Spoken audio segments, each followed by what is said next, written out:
तिरहुत स्नातक उपचुनाव में एक युवा काफी जोरदार तरीके से सरकार और विपक्ष को घेर रहे हैं। तो कहीं ना कहीं साजिशें करते रहते हैं, लेकिन इस बार तिरहुत की जनता और आम आवाम में एक बात लोगों ने ठान लिया है। तो यहाँ पर देख रहे होंगे कि सरकार के चाहे वह एनडीए उम्मीदवार हों या फिर इंडिया अलायंस के उम्मीदवार हों, दोनों के उम्मीदवार के लिए एक युवा कह सकते हैं कि वहाँ पर सीधे तौर पर चुनौती बन चुके हैं। उनका नाम है राकेश रोशन। 1.5 लाख मतदाता बने हैं, उसमें भी साजिश है। जब आप सर्वे करने जाते हैं, इसमें तमाम भाई बंधु मेरे लिए घर घर में गए हैं। उनको मैं इस मंच के माध्यम से धन्यवाद देता हूं कि आपने तिरहुत की आजादी की लड़ाई हमसे ज्यादा कठिनाइयों से लड़ा है। यह मैं वही राकेश रोशन की बात कर रहा हूं जो 2020 विधानसभा में राघोपुर सीट से चुनाव लड़के 25,000 मत लाए थे और उसी विधानसभा से तेजस्वी यादव जीतकर विधायक बन जाते हैं। मैनिफेस्टो दे रहे हैं। पहली बार ऐसा राजनीति में स्नातक के चुनाव में हुआ है कि कोई उम्मीदवार घर घर में पहुंचा है। तो मैं पूरी बातें बताने से पहले औपचारिकता के लिए बता देता हूं कि आप देख रहे हैं झकास भारत और मेरा नाम हुआ रविकांत। अब आते हैं मुद्दे पर। तिरहुत स्नातक उपचुनाव में 18 उम्मीदवार उतरे थे, जिसमें एक उम्मीदवार का निधन हो गया है। अब 5 दिसंबर 2024 को वहां पर चुनाव होना है। उससे पहले बता देते हैं कि वहां पर देवेश चंद्र ठाकुर पहले एमएलसी हुआ करते थे, अब वह सांसद जा चुके हैं सीतामढ़ी से। तो अब इस प्रकार से वहां पर उपचुनाव होना तय हुआ। बताया यह जा रहा है कि जदयू के तरफ से वहां पर एनडीए के जो जदयू के उम्मीदवार हैं वह देवेश चंद्र ठाकुर के रिश्तेदार हैं, वह भी काफ़ी मजबूत माने जाते हैं। वहीं राजद के तरफ से भी उम्मीदवार उतारा गया है, चाहे वो प्रशांत किशोर हो, जनसुराज पार्टी हो, उनके तरफ से भी उम्मीदवार उतारा गया है। उसी के बीच यह माना जा रहा है कि यह निर्दलीय उम्मीदवार राकेश रोशन सभी उम्मीदवारों के ऊपर भारी पड़ रहे हैं। वैसे इनका बैकग्राउंड राकेश रोशन का लोजपा पार्टी से यह रहे हैं। 2015 में भी यह चुनाव लड़े थे, मगर 5,000 से ज़्यादा मत नहीं ला पाए थे विधानसभा का। फिर 2020 विधानसभा लड़ते हैं, तब लोजपा 125 सीटों से ज़्यादा सीटों पर चुनाव लड़ रही थी। उसमें एक शख्स थे वही राघोपुर से, जहां से तेजस्वी यादव चुनाव लड़ते हैं और तेजस्वी यादव तो वहां पर जीत जाते हैं, सतीश कुमार यादव वहां से चुनाव हार जाते हैं। मगर कहा यह जाता है कि अगर लोजपा का यह उम्मीदवार अगर खड़ा नहीं होता तो फिर एनडीए की वहां पर जीत हो सकती थी।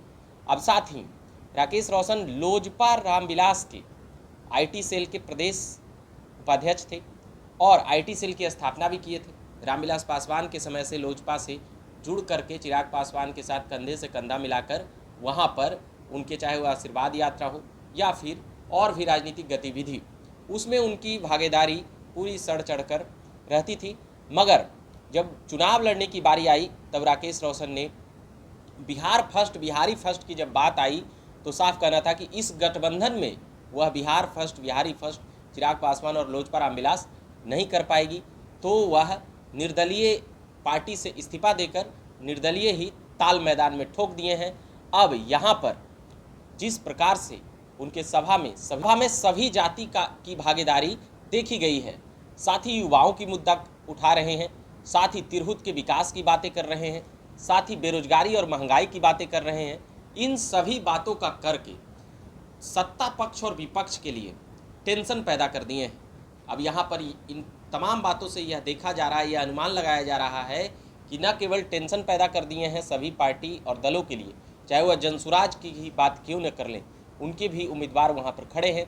मगर राकेश रोशन जिस प्रकार से इनका राजनीतिक चुनाव लड़ने का जो जुनून रहा है वह देखने के लिए मिला है। इनके पिताजी भी उस क्षेत्र के काफ़ी बड़े समाजवादी नेता के तौर पर बिहार में जाने जाते थे, मगर उनकी हत्या हो जाती है। उसके बाद यह युवा अपने पिता का कह सकते हैं कि सपना पूरा करने के लिए बार बार उनके भाषणों में जो बातें सुनाई देती है, साथ ही तिरहुत के विकास पर जिस प्रकार से जोर दे रहे हैं कि सभी चीज़ें बढ़ रहे हैं, सभी जिला चाहे वह नीतीश कुमार का एरिया हो, लालू प्रसाद यादव का एरिया हो, मगर तिरहुत का विकास क्यों नहीं हो रहा है और तिरहुत का विकास उन सभी जिलों से कम क्यों हो रहा है, इसको लेकर भी चिंता पैदा की है। और जोरदार भाषणों के जरिए, सबसे बड़ी बात यह है कि जोरदार भाषणों के जरिए वह सभी को रिझाने और मनाने में लगे हुए हैं। साथ ही यह भी कह रहे हैं कि हम अगर एमएलसी बन गए तो फिर यहाँ पर कई युवा जो हैं उनकी कई समस्याओं का निदान कर सकते हैं। अब देखना यह है कि लोग कितना मानेंगे, कितना सुनेंगे, नहीं मानेंगे, यह भी देखने वाली बात है। मगर विधानसभा में जिस प्रकार से 25,000 वोट लाना, फिर अभी लगभग 25,000 मतदाताओं को कनेक्ट कर लेना खुद में, यह भी एक बड़ा अचीवमेंट माना जा रहा है। अब देखते हैं इस युवा की सोच और इस युवा की पहल और इस युवा की बातों से कितना लोग राजी होते हैं, नहीं होते हैं। उन तमाम बातों पर हमारी भी पैनी नज़र है, हम देख रहे हैं, सुन रहे हैं। तिरहुत स्नातक उपचुनाव को लेकर और भी जो भी बातें होगी हम लाते रहेंगे, सुनाते रहेंगे। फिलहाल लगा कि इस युवा ने जिस प्रकार की बात कर रहे हैं, इनकी बातें लोगों को बताई जानी चाहिए, सुनाई जानी चाहिए, और भी हम लगातार वह ऐसे युवा को लगातार जगह देते हैं और उनकी बातों को रखते हैं, सुनवाते हैं, लोगों के बीच मंथन के लिए हम पेश करते हैं। फिलहाल ये बातें थी राकेश रोशन की, जो तिरहुत में स्नातक उपचुनाव के जरिए ताल ठोक रहे हैं। बाकी चीज़ें देखना है, बाकी अभी के लिए हम इतना ही कहेंगे। हम खबरें लाते रहते, सुनाते रहते हैं झकास भारत के माध्यम से प्लेटफॉर्म पर। मेरा नाम रविकांत हुआ, धन्यवाद। तो उन भाइयों को बहुत बहुत धन्यवाद कि आप हमारे लिए कड़ी मेहनत कर रहे हैं। आने वाले समय में आपके हर सुख दुख में मैं खड़ा रहूंगा, वादा करके जाता हूं कि हर सुख दुख में आपके साथ तन मन धन से खड़ा रहूंगा। जब हम लोग सर्वे करते हैं देखते हैं 40 से 50% वोटर को उपलब्धि नहीं, तो गया कहां? उसमें भी साजिश।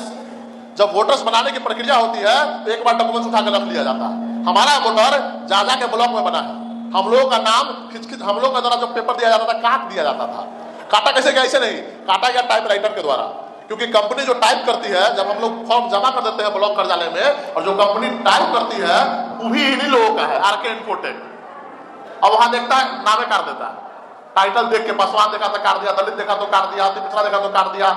आप देखिएगा, देख लीजिए टाइटल, सिंह देखा तो काट दिया, कुशवाहा देखा तो काट दिया, मुसलमान देखा तो काट दिया, यादव देखा तो काट दिया, और सांकेतिक भागीदारी दिया जाता है। जब इन लोगों को देखिएगा तो आप पूछ लीजिए, बहुत लोग ब्लॉक में जमा नाम किया होगा, नाम नहीं आया, तो क्यों नहीं आया? इसका कारण है कि उस कंपनी के द्वारा नाम आपका काट के आपको कमजोर करने की साजिश की जाती है। और उन यादवों का नाम है जो यहाँ उपलब्ध नहीं है, उन राजपूतों का नाम है जो उपलब्ध नहीं है, उन अति पिछड़ों का नाम है जो उपलब्ध नहीं है। जो व्यक्ति उपलब्ध नहीं है तो वोट किसे गिराएगा? तो ये तरीका बनाया जाता है, साजिश की जाती है। तो हम लोग भी संघर्ष की धरती से पैदा लिए हैं, उस बाप के पुत्र है जो AK-47 की गोली खाने से नहीं डरा, तो इन लोगों के साजिश से कैसे डरेगा? हमने भी ठाना कि आपके माध्यम से घर घर में जाएंगे। परेशानी हुई है, मेहनत हुआ है, संघर्ष हुआ है, लेकिन बिना संघर्ष के जीत का कोई खुशी अच्छा नहीं लगता है। तो आपके संघर्ष से पता चल गया कितने वोटर उपलब्ध है, कितने लोग उपलब्ध है, कितने लोग वोट गिराने जाएंगे, सारा आंकड़ा हम लोगों के पास है। तो जीत हमारी सुरक्षित है। बस ये जो मेहनत है, जो संघर्ष है, बना के रखना है, अभिभावकों के साथ लेकर चलना है। युवा पीढ़ी से हम आग्रह करेंगे कि अभी हमारे में उतना दमखम नहीं है, इन लोगों के कंधे के सहारे आगे बढ़ना है। सब लोग से आग्रह है, हर युवा पीढ़ी के बच्चों से, कि बुजुर्गों के कंधे के सहारे जब आगे बढ़ेंगे आप, तो आपको एक्सपीरियंस होगा, संघर्ष की पता चलेगा, मेहनत पता चलेगा, आइडियाज मिलेंगे, कैसे पहले चुनाव होता था, कैसे वोट गिरता था, कैसे सुबह निकलना है, इन सारे चीजों से सीखना होगा। तब जाके जब हम लोग को आगे फायदा होगा इसका। तो इन सबके साथ ही चलना है।